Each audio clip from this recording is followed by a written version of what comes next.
자기가 새파랗게 살아서 꺾이지 않은 신앙은 실패한 신앙이다 한다면, 그럼 사람은 언제 꺾이는가? 사람은 대체 언제 꺾이는가? 정말 꺾이는가? 우리는 언제 꺾이는가?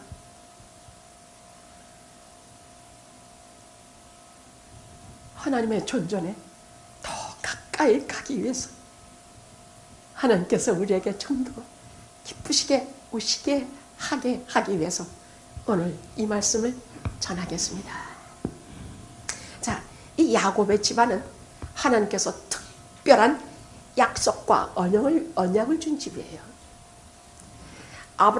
특별히 아브라함을 불러서 이 세상의 모든 믿음의 조상으로 삼으시면서 뭐라고 말씀하셨느냐?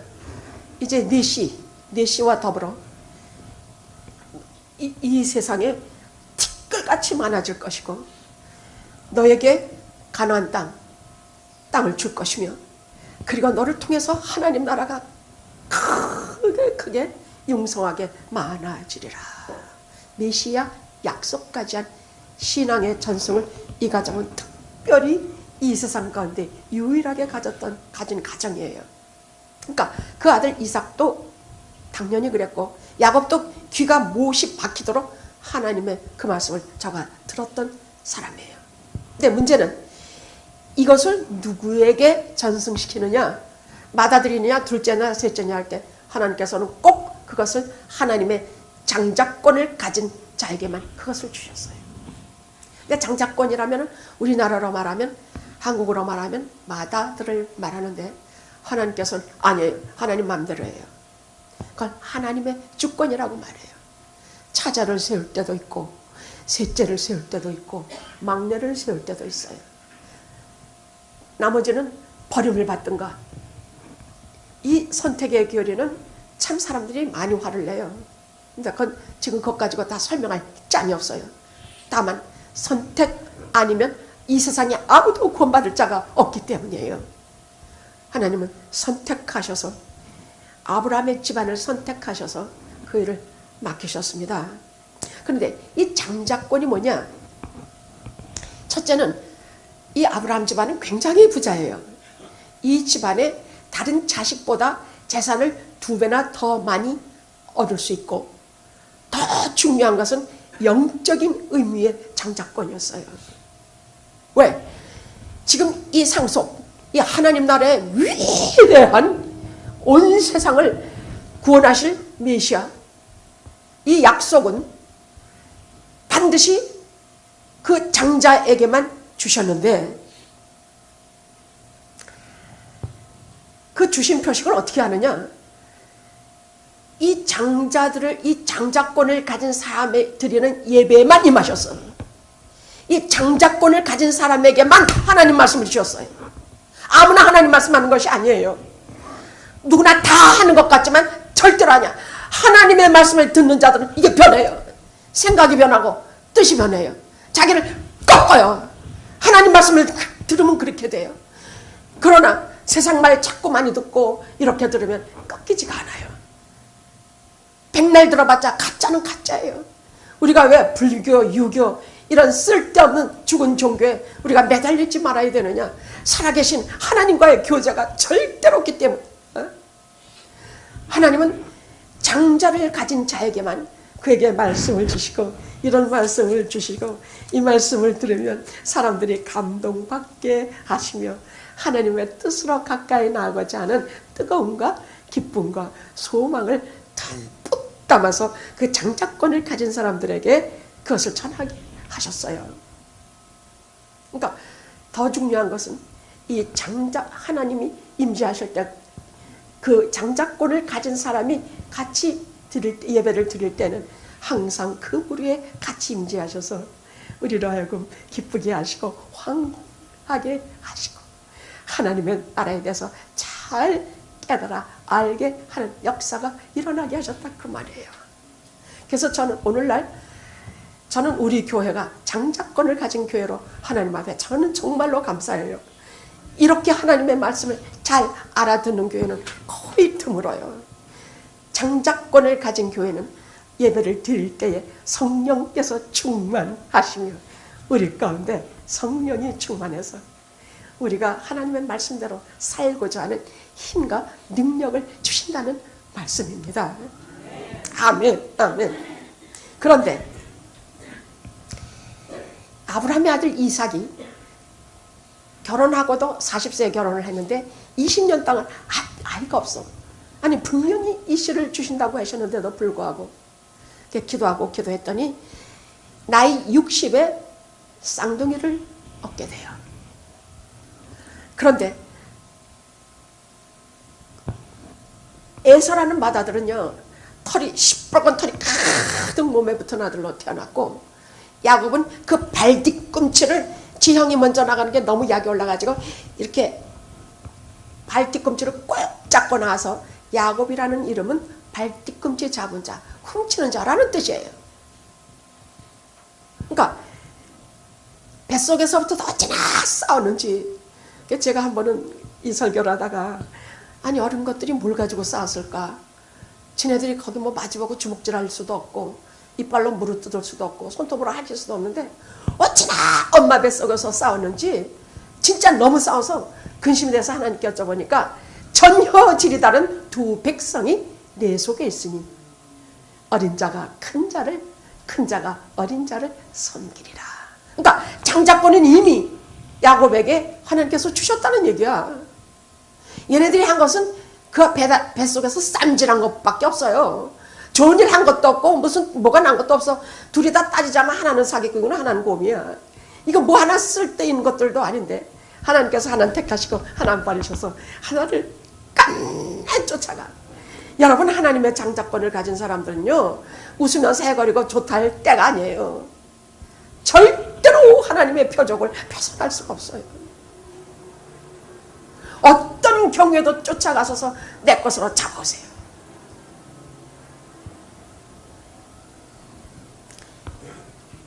그런데 야곱이 얼마나 장자권을 탐냈는지, 야, 저걸 좀, 이 야곱의 인생의 열쇠가 하나 있어요. 그래서 우리에게도 인생의 열쇠를 하나 가지기를 제가 꼭 권하고 싶어요. 야곱의 인생의 열쇠는 이게 무슨 속임을 한다든지 거짓말 한다든지 교묘한 관계로 한다든지 할 때도 저에게는 딱 하나의 열쇠가 있는데 이건 반드시 하나님께로부터 와야 한다. 하나님께로부터 축복을 받아야 한다는 그것이 이 사람의 키예요. 지가 그렇게 거짓말하고 사기를 치면서도 반드시 하나님의 축복을 내가 받아야 된다. 이것이 철두철미 가슴속에 있었어요.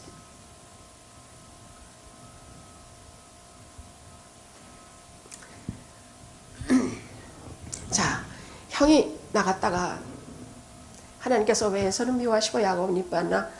글쎄, 난 생긴 거 가지고는 모르겠지만은요, 그 행위를 가지고는 볼 수가 있더라고요.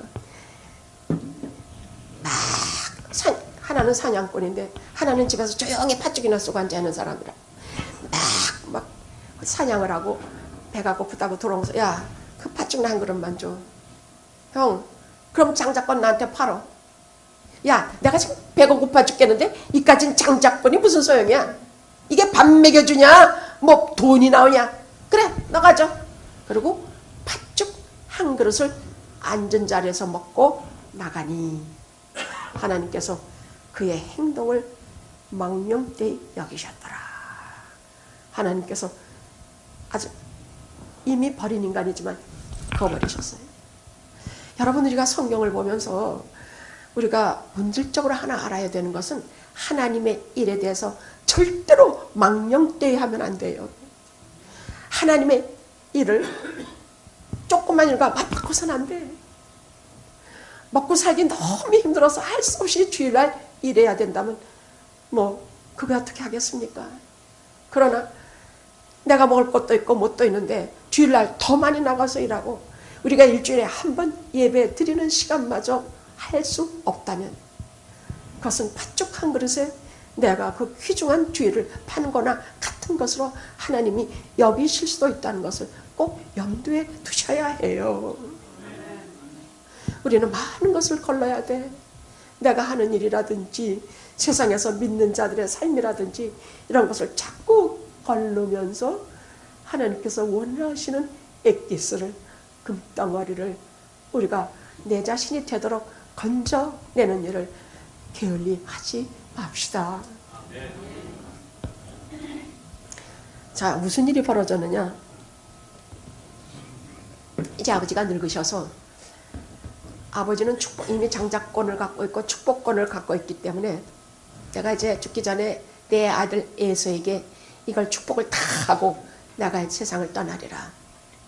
맛있는 별미를 만들어서 우리가 그 임명식을 만들자. 근데 하나님께서 이 가정에 말씀하신 것은 야곱이 장자라고 분명히 말씀하셨어요. 근데 아버지는 에서를 사랑하고 어머니는 야곱을 사랑했어요. 아까 그 얘기를 탁 들었어. 이걸 짐승을 잡으러 간 사이에 그 얘기를 탁 둘이 듣고 공모를 해서 야곱에게다가 막 에서와 같이 털 막 양털을 막 입히고 막 털 이렇게 입히고는, 그리고 별미를 맛있게 만들어서 갖다가 드리고 아버지 저를 축복해 주십시오. 응? 너 이리 와봐. 눈이 안 보였어요. 너무 나이가 많아서. 그러니까 만지니까 이건 에서인데 목소리는 야곱이네.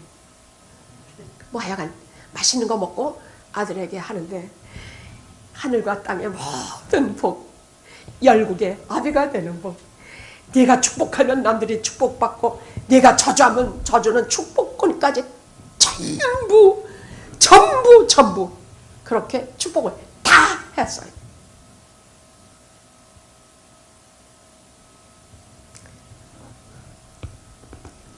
그리고 그 다음엔 맏아들이 잡아가지고 들어왔는데 지 동생 놈이 다 가로채고 다 받았어. 아버지 내게는 줄 것이 없습니까? 이젠 없다. 그리고 그 다음에 보면 계속 저주하는 것만 맏아들에게 나와요. 하나님의 뜻대로 이른대요. 언제나 우리의 뜻대로 마음대로 우리는 간교하게 만들지만은 언제나 하시는 일은 하나님께서 만드십니다. 이제 칼을 갈고 내가 이놈을 죽여야지. 그래서 그날 밤으로 하란에 있는 외삼촌 집으로 도망치를 칩니다. 여러분, 성경에서 창세기 28장 베델이 나오는 베델, 거기는 하나님의 집이라는 뜻이에요. 베델은 성경에서 굉장히 중요한 의미를 가져요. 베델이라고 하면 우리가 성경의 지명 중에 우리가 우선 외워야 될 것이 베델, 하나님의 집이라는 뜻이에요. 이게 쫙 줄하고 달려서 들판에 말 그대로 아무것도 없이 무슨 온갖 복은 다 봤는데 복은커녕 목숨이 경각에 달리고 돈은 일불도 없고, 그리고 너무 지치고 해는 저물어서 들녘에서 돌베개를 하나 가지고 저가 누워서 잠이 들었습니다.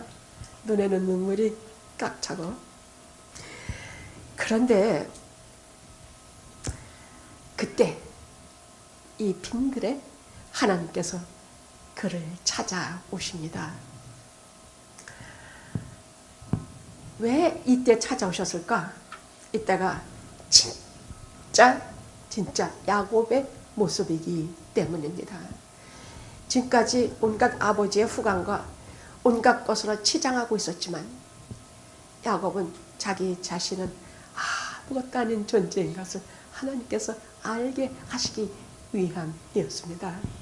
거기 추락해서 부모도 떠나고 아무것도 없는 데서 돌베개 하나 자고 누워있을 때, 그때 하나님께서 우리를 찾아오시는 시간입니다.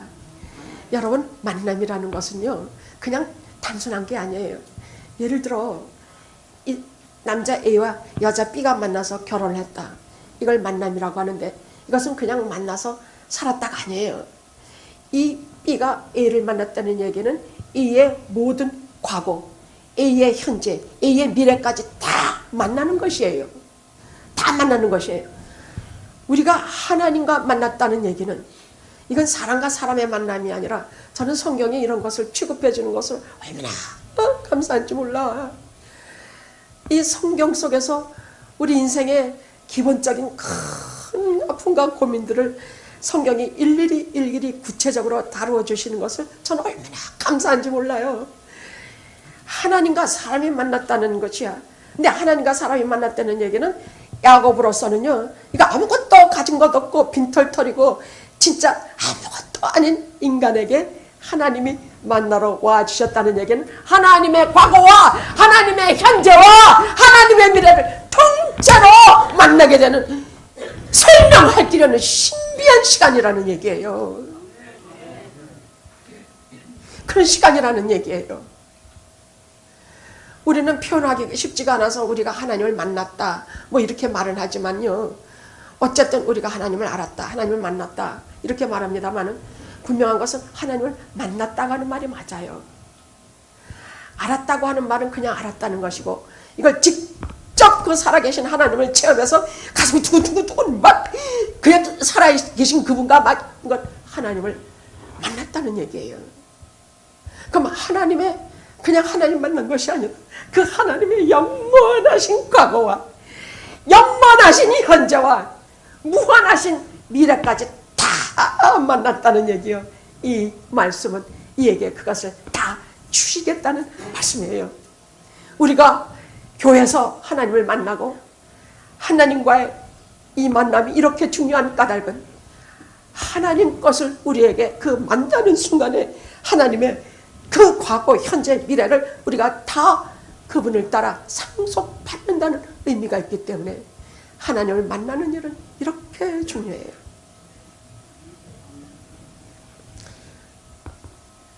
하나님은요, 왜 이 밤에 이렇게 오셨을까? 왜 이 빈들에 이 젊은 총각놈 하나 하나님께서 이걸 이렇게 오셨을까? 왜? 하나님은 하나님의 자녀가 이렇게 사는 것을 정말 좋아하지 않으세요. 이제는 언제나 이 하나님의 자녀가 이렇게 불의하고 거짓말을 상습적으로 하면서 남을 교묘하게 쏙혀먹고 사는 그런 사람으로 가만두면 끝내 그렇게 살다 죽어버릴, 그렇게 하는 것 원치 않으세요. 하나님은 오직 하나님을 의지하고 하나님의 품성을 찾아 정결하고 거룩하고 진실하게 사는 것을 하나님은 그의 자녀에게 원하세요. 진짜 원하시기 때문에 그것을 이루시기 위해서 다짐을 하세요. 아니 그분이 여기 빈들에 조그만 녀석한테 하나 온다는 것이 이게 상상이나 할 노릇입니까? 그래서 이제부터 야곱은 이제 거짓말이라면, 사기치는 일이라면, 남 눈 속인 일이라면 치가 떨릴 정도로 막 혐오감을 품게 될 때까지 무시무시한 연단의 길을 걷게 됩니다. 하나님의 자녀는 웬만큼 도덕적으로나 영적으로 훌륭해서 하나님의 자녀가 아닙니다. 그렇다고 우리가 완벽한 사람으로 되는 것은 불가능입니다. 다만 우리가 가진 가장 중요한 그 기질, 그 하나 가진 그 절대 꺾지 않은 그 못돼 먹은 거, 이게 딱 꺾어지는 것만은 반드시 하시면서 하나님의 자녀의 표를 삼으시는 일을 하시는 것이니, 여러분 하루라도 빨리 나서 내 속에 있는 것이 무엇인지 뒤져보시고 그것을 이 시간에 내어놓고 이것을 꺾어주시옵소서. 내가 끊지 못하는 이것, 내가 이것은 정말로 꼼짝 못하고 당하고 끌려다녀 하나님의 이 시간에 이것을 내놓겠사오니 주여 이것을 꺾어주시옵소서. 기도하시면서 이 말씀을 들으시면 참 고맙겠습니다. 자, 하나님께서 자다가 하나님께서 이게 꿈에 나타났다는 얘기는 야곱의 영혼으로 오셨다는 얘기예요. 오셔서 이렇게 보니까, 꿈에 자다가 눈을 들어서 바라보니까 저 하늘과 땅에 사다리가 하나 섰는데 거기에 천사가 오르락 내리락 하며 거기에 꼭대기에 하나님께서 서셔서 또다시 약속하세요. 너 누운 땅, 내 수많은 후손, 또 그 다음에 오실 메시아 약속, 이 모든 일 똑같이 3대째 이르러서 똑같은 약속을 그에게 주시면서 뭐라 그러시느냐? 내가 너와 함께 있어. 어디로 가든지 너를 지키며. 참, 아멘. 아멘. 내가 너와 함께 있어. 네가 어디로 가든지 너를 지키며, 너를 이끌어 이 땅에 돌아오게 할 때까지, 또 내가 네게 허락한 것을 다 이룰 때까지 내가 너를 떠나지 아니하리라. 제가 그랬죠. 여러분, 미국엔 왜 이민 오셨다고 생각합니까? 하나님 만나기 위해서입니다. 그리고 제가 말씀드렸죠. 공항에 와 계시더라고요. 그 초라한 열쇠 공장 주 70불 받는 데서 쫓아오셨더라고요. 저 사가 흑인 동네에 한 칸 얻어서 갈피타면 술 먹고 난동 부리는 속에서 그 아파트까지 늘 함께 계시더라고요. 제가 그 말을 왜 했겠습니까? 우리 교인들이, 목사님 제가 여기서 어딜 이사를 가려고 하는데요. 목사님 거기 뭐 이렇게 저렇게 나름대로 고민을 말하면 제가 늘 이 말씀을 했습니다.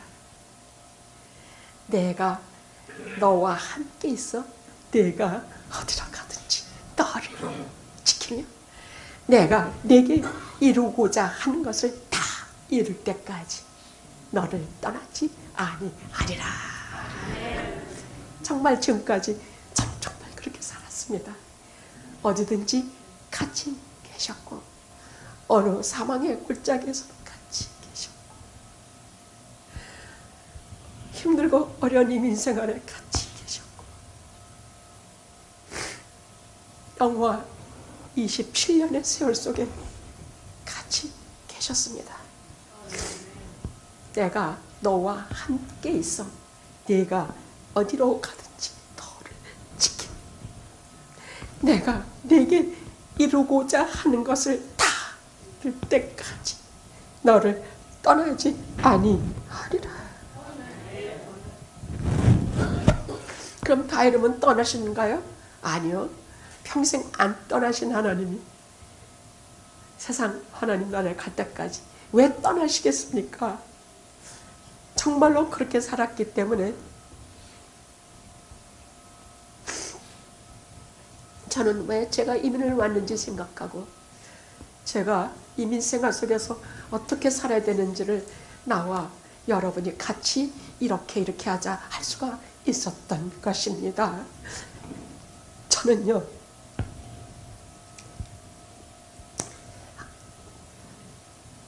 아무것도 없이 집안이 다 망해서 90불 들고 온 집안이 빚쟁이에 쫓겨서 성경 하나 들고 90불 들고 1900 그게 몇 년인가 72년에 LA 공항에 내렸습니다. 그런데 그때는 주님께서 저를 마중 나와주신 줄은 꿈에도 몰랐습니다. 그러나 이 말씀을 알고 난 이후에 주님께서 공항에 오셨고 어디든지 같이 계셔서 하나님께서 이루고자 하신 날까지 영화와 같이 오셨음을 저는 분명히 증거합니다. 왜 같이 계시는가? 나를 다시 만드시기 위해서. 이제 거기서 지나서 하란에 가서 20년을 보내게 됩니다. 그것은 제가 어머니 주일이라든지 5월달 가정의 달에서 제가 그걸 조금 더 다루어 줄게요. 왜냐하면요, 어린이 주일이다, 뭐 어머니 주일이다 하면은 보통 얼마나 어머님이 훌륭하신가, 뭐 자녀들이 얼마나 뭐 이런 사람으로 길러야 합니다. 뭐 달같이 길러야 합니다. 어머니의 사랑은 절대로 도대체 이 세상에 그런 가정이 얼마나 돼요? 이 세상에 저는요, 성경을 보면서 그런 가정은 유토피아 같은 데서나 있다고 생각을 해요. 실제로 가정은 야곱과 같은 가정이 돼요. 보통 세상에서 그래요. 야곱의 12아들은 요셉 하나만 빼놓고는 살인, 무슨 또 자기 그걸 스텝마더 강간이 아니야. 저 같이 자기 그 집안은요 설명할 길이 없는 온갖 범죄로 난무하는 가정이 돼요. 이 가정 속에서 하나님께서 요셉을 보낸 것은 구세주를 하나 보내기 위해서 하나님이 왜 이것들을 다 구약의 시조들로 만들어야 되기 때문에 하나님께서 그냥 둘 수 없었기 때문이에요. 이런 가정을 그냥 둘 수가 없어. 아버지 야곱은 또 어때? 그냥 입 다물고 가만히 있어. 온 집안에 돼가는 일이 참으로 불의하고 옳지 않는 것이 가득한 때에 저는 실제로 거의 이 시대의 가정은 이와 같다고 생각을 해요. 그래서 이런 것을 통해서 하나님께서는 가정이 어떻게 바로 세워지는가, 이런 것을 통해서 하나님은 가정이 어떤 모습으로 세워지기를 바라는가를 저는 가정 주간에 계속 좀 말씀드릴 작정이에요. 그렇게 근사한 가정 얘기 안 할 거예요. 거기에서 하란에서 20년 동안 거기에서 마누라 4명을 얻고, 그 얘기 나중에 다음 가정 주간에 좀 해줄게요. 마누라 4명을 얻고 거기에 다시 가나안 땅으로 돌아올 때는 아직은 요셉 밑에 베냐민은 없었어요. 아들 11명과 딸 하나, 요것과 이렇게 해서 대가족. 그리고 하나님께서 하란 20년 동안 있는 동안에 얼마나 많은 물질을 주셨는지, 고집모하라건 사람을 속이건 간에 하나님은 주실 것 변함없이 다 주시고 계셨어요. 나중에 하나님께서 명령하셔서 이젠 그만 돌아와, 이젠 가나안 땅으로 돌아와 명령하실 때 그 수많은, 그들은 유목민이니까 그 수천 수만 마리의 그 유목민, 그 소, 양, 말, 이건 너무너무 많아서 그 일대 거부가 야곱이었다고 돼 있어요. 그래서 그 수많은 것을 이끌고 이제 하란에서 돌아옵니다. 근데 문제는 에서야. 에서한테 분명히 자기가 이건 정말 무서워. 그래서 선물을 떼서 형한테 갖다 바치고 뭐하고 뭐하는 걸 다 형이 또 400일 거느리고 온다 그래. 그 마지막 식구들까지 다 약복강에 보내고 혼자서 약복강에 혼자 있습니다. 그리고 그때 비로소 기도를 해요.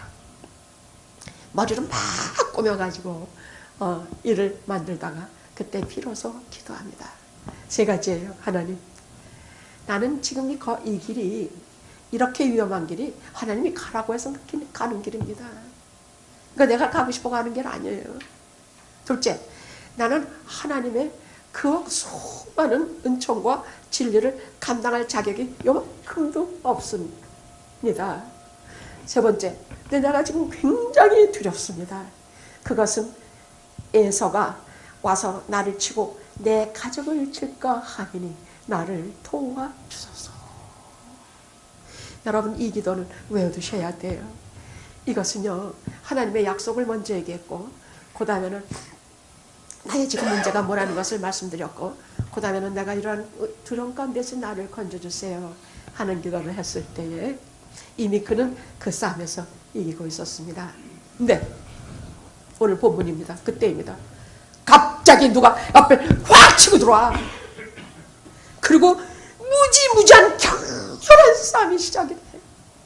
이게 어느 정도 격렬한 싸움이냐, 거기 성경에 보면 이렇게 오신 분이 육신을 입고 오신 하나님 예수 그리스도 그라고 말씀하고 계시는데, 그분 하나님이 야곱을 이기지 못할 정도로 둘이 그렇게 격렬하게 싸워, 남자의 이 엉치뼈가 다 부러질 정도의 심한 몸싸움을 둘이 벌리는데, 도대체 이 싸움은 뭘 말하는 것인가 말이야. 대체 뭘 말해? 야곱의 꺾어지지 않은 기질, 절대로 지가 꺾지 않는 기질, 누구도 꺾지 않는 그 기질을 하나님께서 지금 꺾으시는 중이야. 이제 꺾으시는 중이야. 왜? 이제는 거룩한 땅으로 들어오기 때문이야. 이제는 하나님의 사람들로 돼야 되기 때문이야. 여러분들이 영화에 오셔서 많은 고난과 고통을 겪으시는 까닭은 하나님께서 여러분을 거룩한 사람으로 만드시기 위한 작업, 그 때문이라는 것을 아시면 됩니다. 믿는 자에게는 요만한 고통도 헛된 것이 없습니다. 죽기 살기 싸우다가 이기지 못할 줄 아시고 하나님께서 떠나시려고 하니까, 근데 이미 이건 다 엉치뼈는 다 부러졌어. 나를 축복할 가지 않으면 가지 못하십니다. 내 이름이 뭐냐? 야곱입니다. 훔치는 자? 아니, 다시는 야곱이라 하지 말고 이제부터 이스라엘, 승리하는 자, 이스라엘이라고 불러라. 거기서 큰 소리로 호세아서에 보면요, 큰 소리로 눈물과 강구로 앓으면서 그때 거기서 꺾여요. 거기서 꺾여. 도대체 이 고집 많은 인간은 어디서 꺾냐? 이제 자기가 내일 아침이면, 날이 밝으면 무시무시한 에서를 만나야 돼. 그런데 여기서 하나님이 축복하시고 도와주시지 않으면 저와 자기 가정은 몰살당해. 이 다리가 부러졌을 때, 다리가 쩔뚝일 때, 다리 하나를 절대 쓸 수 없을 때 하나님 앞에 꺾여져요. 꺾여져요. 이게 무슨 말이냐? 우리가 언제 꺾이냐? 인생 살면서 정말 깡그리 사업에 실패할 때, 너무나 몸이 아파 아무도 도울 수가 없는 궁지에 몰릴 때, 우리가 가지는 말 그대로 이 엉치뼈가 꺾이는 것 같은 거 있을 때, 아무도 도와줄 수 없을 때 거기서 꺾여요. 여러분들이 거기 있다면 사정없이 꺾이십시오. 상관없습니다. 그 꺾이는 것은 내 혈기와 내 좋지 않은 모든 불의함이 꺾이는 순간이요, 하나님의 의가 살아나는 시간이기 때문입니다. 성경에는 분이엘을 지날 때, 하나님의 얼굴이란 뜻이에요. 분이엘을 지날 때 해가 높이 솟아서 세상을 밝게 비추고, 이제 야곱은 쩔뚝거리면서 두려움 없이 가슴을 내밀고 그 동쪽으로 향하여 걸어갔다고 합니다. 여러분, 하나님은 그 사랑하시는 자를 세상에서 절개하세요.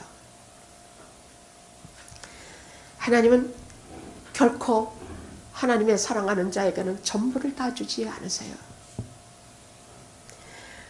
무언가 부족한 것 하나 모자라고 다리를 절어서 그 다리 가지고 다른 데로 도망갈 수 없이 하나님의 얼굴 분이엘을 향해서 돌아올 수밖에 없도록 하나님은 하나님의 사랑하는 자에게 다리를 절개하십니다.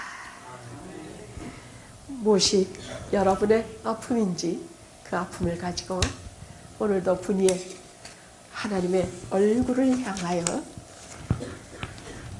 비관하지 마시고 절대로 아파하지 마시고 당당하게 두려움 없이 그렇게 걸어가십시오. 아멘! 기도하시겠습니다.